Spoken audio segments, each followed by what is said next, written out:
You're listening to the Loyalty Minute, the show that helps you build better customer loyalty and more valuable user engagement. With your host, Rob Gallo.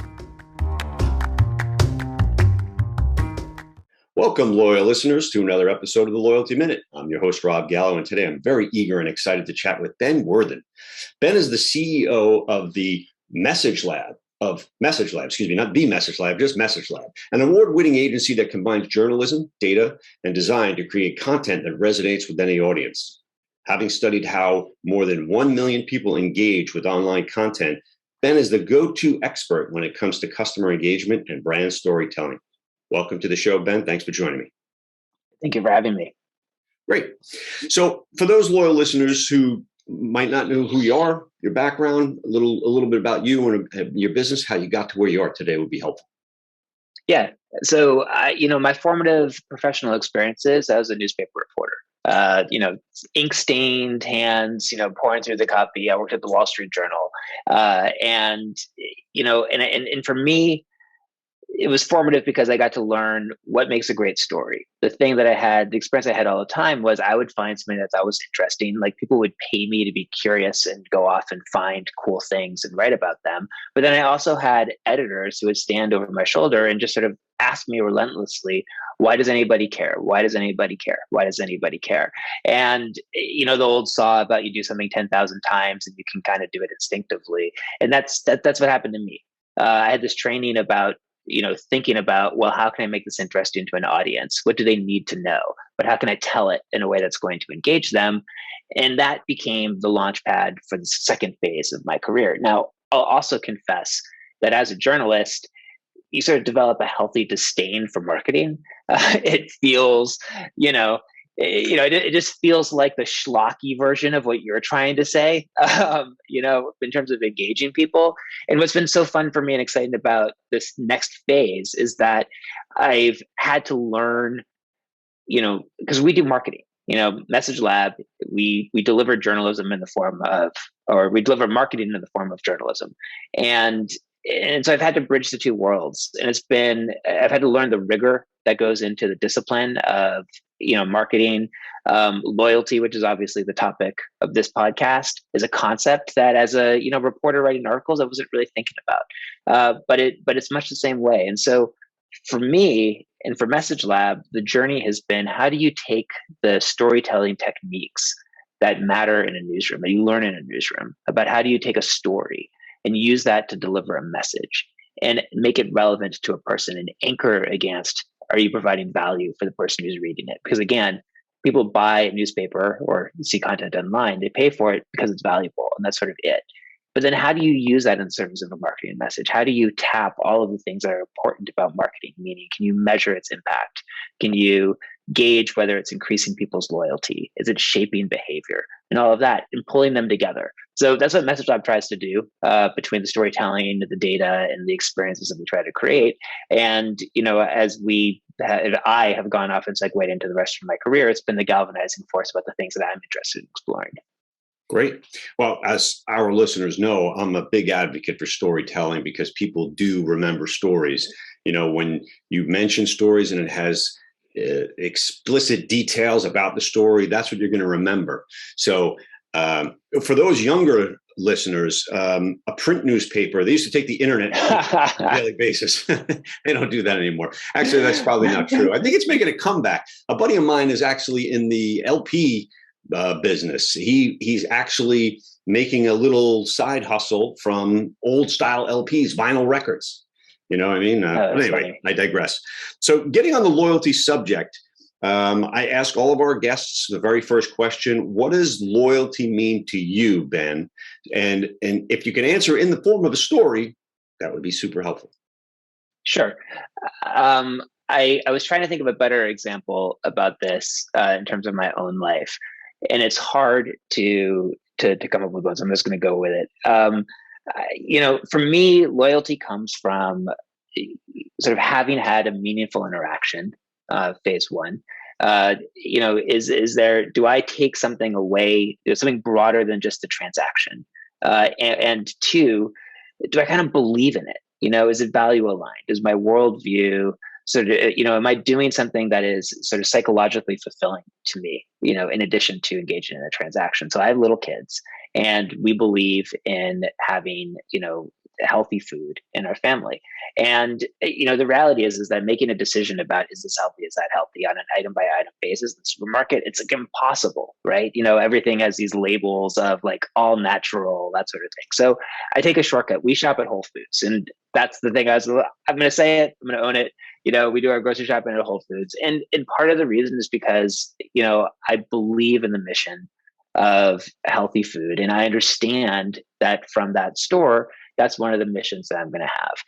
When I think about other loyalty moments that I have, it's more local. It's people who I feel like I have a relationship with that transcends the service that's being delivered. A lot of neighborhood stores or service providers that I engage with on a daily basis, or even monthly, bi-monthly, or whatever it is. But those are the things that are meaningful to me. Well, you mentioned Whole Foods, and I have one literally less than a mile from my house. And when I lived in New York, I never had one. There may have been one, but it wasn't really close, so I never went. And I started going here, and I love it just because it's so easy to find and everything. But I get what you're saying. There's a corporate culture, I think, a culture around the store that resonates healthy foods. Right now, you could probably still get chocolate covered something in there, I'm sure. Yeah, my kids can prove it. I'm sure they'll find it. But nonetheless, I do find it inviting in that respect. And I did a little study too, just for kicks. Somebody told me, that they're way more expensive, but that's not really actually true. If you look at the prices, they may be an extra 3 or 4% in certain areas, but they're less in other areas. You know what I mean? So and the food is super fresh, especially in their meat section. They have like a side of beef there, and they cut it right for you. It's excellent. Anyway, I digress. I'm getting hungry right now. So let me ask you this: on the flip side, Ben, loyalty is either gained or it's, I don't want to say pushed away, but there's companies that you may have been loyal to and not any longer. And I think it's also helpful for our listeners to hear what might be the wrong thing to do in terms of trying to gain loyalty from someone like yourself. So what would be a story that you might be able to share that said, I used to like this company, but they did this and they never got me back? Yeah, I'm not going to name names, but I'll describe experiences, and if people can figure out who it is based on similar experiences they've had, so be it. But I would say, there's two categories, and it's almost the inverse of what I was describing earlier. One is when someone is just selling me a product. If it's just a product, it's a widget, a computer, something like that. Paper, reams of paper. All I'm doing at that point is I don't have any loyalty to the company behind it. I'm just trying to buy a product. Mm-hmm. And it doesn't represent something other than a ream of paper or a piece of metal or something like that. So there's a whole category of people who I've bought stuff from, maybe even multiple times, but I don't have any loyalty towards, right? I don't feel like I have a relationship there. And then the other ones are just ones where I feel like they're behaving badly. I've had banks that have had my account, and they change it and they tweak it, and then there's a fee and there's this sort of thing. And it's like, it's so hard to change your bank account. And so usually what happens is I would just stew and be so angry about this experience that I was having for a while until I just burst. And then only then, do I take action and change my bank account. But but it doesn't mean that I haven't had a horrible disloyalty causing experience along the way based on the things that, honestly, for me, it feels like they're just prioritizing, their own experience, their profits usually, or something like that, but something that's important to them organizationally above, the things that are important to me as a customer, to the degree to which it seems as though they're not even thinking about my experience as a customer. Yeah, I concur. I mean, I think the airline industry is notorious for that. They're making money on these fees for extra stuff. And, I would say probably 75% of the guests that we've had in the program, we talk about Southwest Airlines, and the biggest advantage that they have is the bags fly free. And I mean, it may seem inconsequential, but like you said, psychologically, even if it's more expensive than it would be if I went on a budget airline like Frontier or Spirit and had to pay the extra $30, and collectively it comes out to be less. It's just the mentality of them trying to nickel and dime me that I'm like, geez, it's annoying, right? So that's one thing, especially in an industry like that, where I don't want to say it's commoditized, but you just want to get from point A to point B, generally speaking. You're doing a big trip, you're going to splurge on business class or first class, going overseas or something like that, then it's a little bit different. But anyway, getting back to the loyalty aspect, what is something that you would consider from a business standpoint? Now, your agency what does it specifically do, Ben? Yeah, so we are a content marketing agency. We make content that people want to engage with, and we do a little bit more than that. Meaning, we have a specific focus when it comes to the kind of content, which is it's designed to engage and not to sell. So for us, it's almost like our mindset is loyalty begins before someone becomes a customer.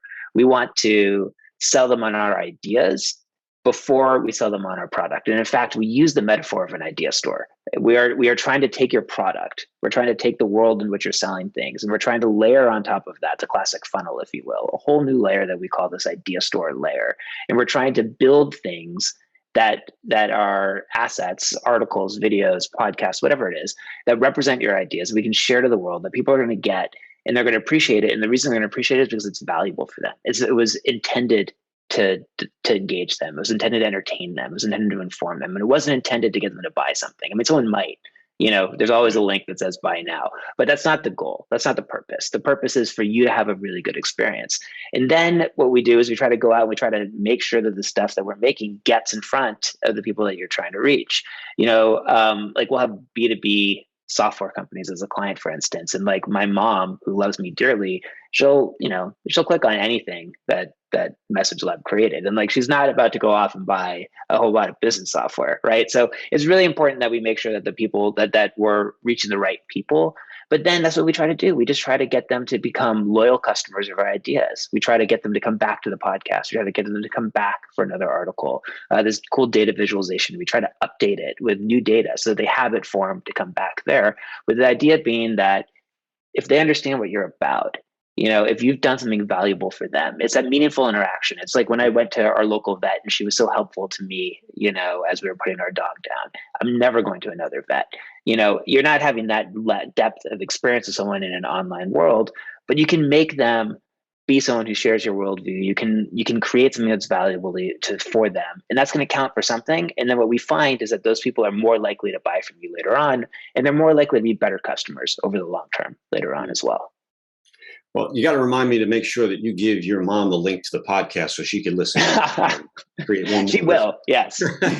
So that leads me into my next question, Ben, and that is, as an agency in that case, because I'm sure there's other agencies that are listening into the podcast, what do you do to attract and retain your customers? Obviously, you're going to provide the best possible service you can and things like that, but and again, I feel for you having to put your dog down. We did it a couple of months ago, or one of our Goldens, and it's traumatic. But yeah, we love the vet that we go to just for that reason.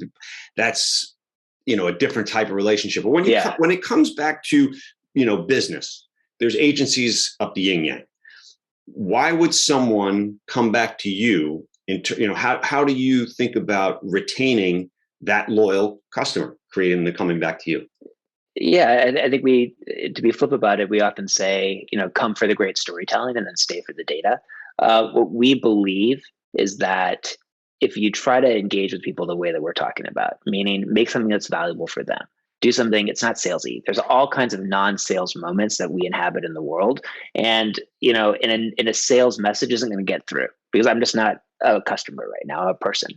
And if you can engage with people in those moments when they're people, that's the creative part of Message Lab. That's what we make. And there's a lot of people who do things. We like to think we're better at making things than they are, but that's wholly subjective, right? The thing that I think we can do, and the reason that people stay with Message Lab in particular, is that we've invested a lot of time and energy to try to make the connections through data to what are the outcomes that matter. Because, if you're a marketer it's really hard for you to go to your CEO at the end of the year and your performance review and say like, slide one, like, we made a lot of people feel really good. I mean, like, you're not getting promoted. And especially if you're a marketer and you're really, concerned about concepts of loyalty and customer experience and so forth. And then there's another team over here that's like, well, we can put $1 million into targeted Facebook ads and it's going to generate $1.5 million in revenue, right? I mean, they're like reducing the experience to a math problem. And if you can't similarly, quantify the impact of loyalty, quantify the impact of engagement, and connect it, maybe not in quite the same way that those other teams are, but by showing that people who engage with your content 3 times are more likely to become a customer. That those people who have 5 meaningful engagements, like who stay and consume and spend time with your ideas, they're more valuable customers from a sort of a net revenue standpoint or a lifetime value standpoint. And so we've invested a lot of time to sort of make sure that we have the architecture and the back end in place that we can show that to our clients. And then the ones that stick around, the ones that we have long-term relationships with, are the ones who, are seeing it. And for them in particular, it becomes a great way to win allies in the organization because everybody, everybody likes a good story, as you said at the outset here, right? But what gets funded is a good story that gets results. Right. But tracking those results, like you say, and I get it, because I had an online casino back in 97 and, through 2010, and ideas would come at us left and right. And we would say, okay, well, what do we need to do in order to validate a spend on a marketing campaign? How do we quantify that, spending $1 million on this year-long campaign is going to pay off in dividends that is going to generate a positive ROI? And that's the difficulty in creating brand with people recognizing your brand and kind of, saying, I'm going to come back more often, more frequently, and spend more money, but the numbers have to show it. So how do you answer that? Yeah. So, I mean, I would say at the beginning, this is sort of the mindset which we used at the outset was, just because it's hard doesn't mean it's not possible. It just means that you can't do it the same way as everybody else is doing it. And so I'll tell you, I mean, we're lucky because, you made the joke about how, let's explain to the kids what a newspaper is, but you're right. Everything is digital these days. And because it's digital, you can track it. And I don't mean like creepy, this is Rob, and so forth kind of way, but being able to look at experiences in aggregate, and then being able to look at, okay, this person came here and they spent 2 minutes reading an article, which is good. Did the people in mass who came and spent 2 minutes reading behave differently than people who came and spent 5 seconds reading? And behave differently means, were they more likely to come back another time? If they came back, what did they do? Or then even reverse engineering from the outcomes and being able to say, like, the conversion that we want to have happen online, it's a sale, let's say, because like people buy stuff online now too. It's all digital, right? You can connect the tissue from, in many cases, many businesses. Or did they become a qualified lead because they filled this thing out?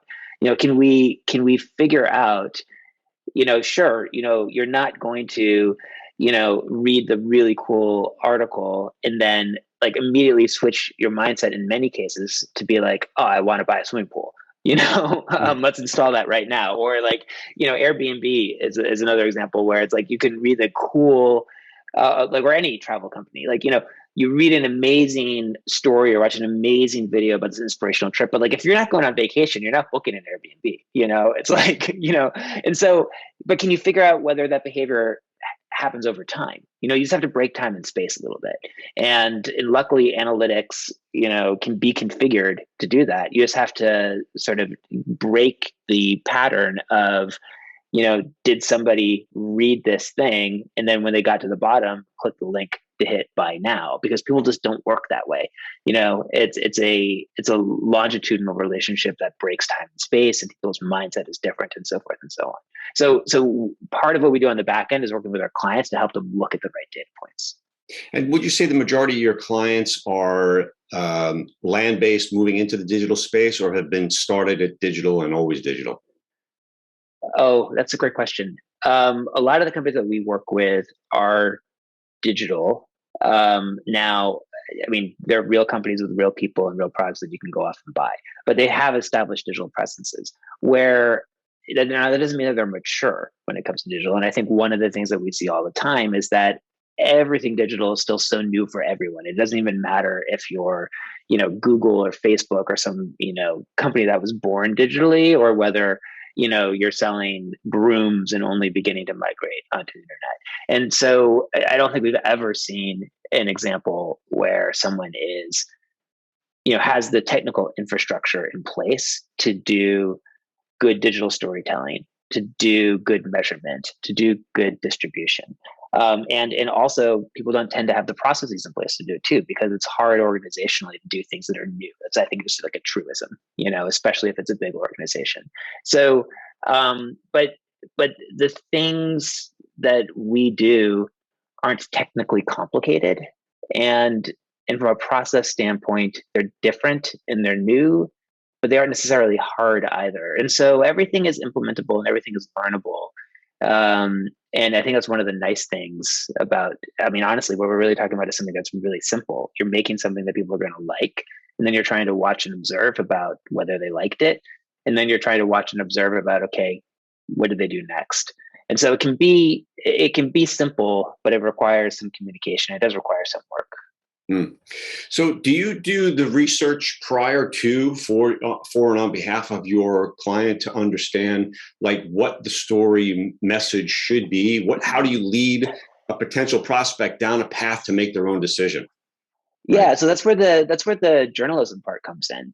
So our team comes from like the New York Times and Bloomberg and the Wall Street Journal and places like that. And by no means do I believe that you have to have worked at a news organization like that to be a good storyteller, but it helps. It's good training. They've all been people who, like me, have had someone behind their shoulder saying like, well, why do I care? Why do I care? And, and we tend to sort of unleash this team of really curious, good storytellers on our clients and say like, let's go off and figure out, let's talk to people, find out what the people who they're trying to reach care about.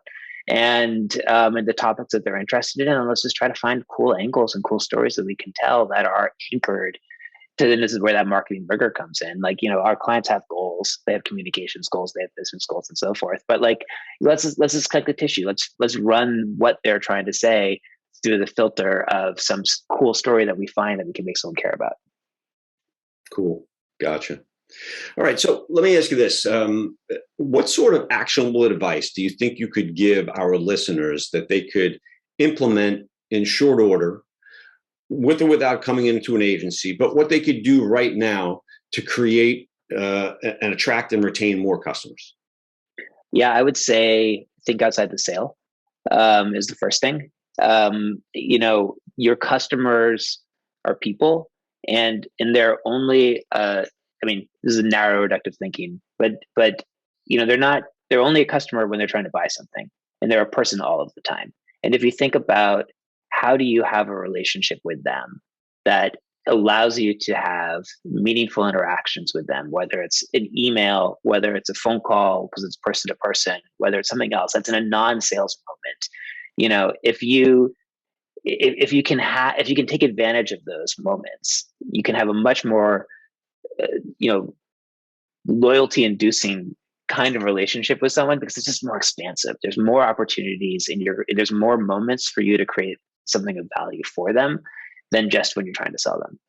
Yeah, I agree. That's one of the reasons I started this podcast a year and a half ago was, I started a loyalty business when I started the casino back in 97 because I didn't have one, and I built it, and I understood how people think, and reaching out to people for another product that we had developed in 2017, it was exactly that. It was like, who really cares? I've got too many things going on in my own life to think about something like this. So now what we did with the podcast was just to kind of let people think about loyalty in a different way, create loyalty with people. People do business with people they like, right? So we create relationships and then foster those relationships into possibly positive, meaningful business results in the future for a win-win. Right. So, this is a perfect example, obviously. Yeah.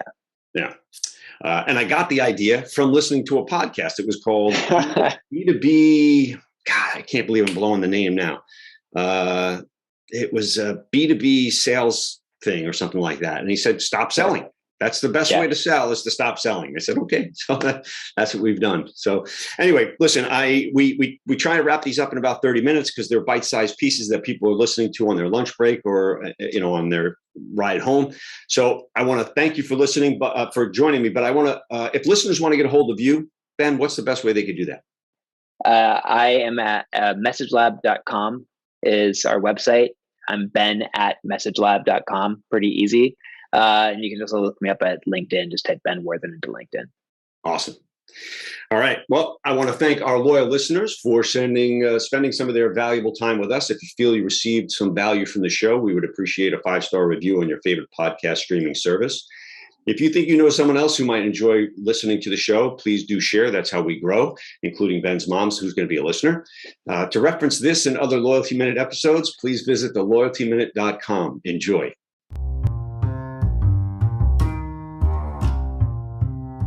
Thanks for listening.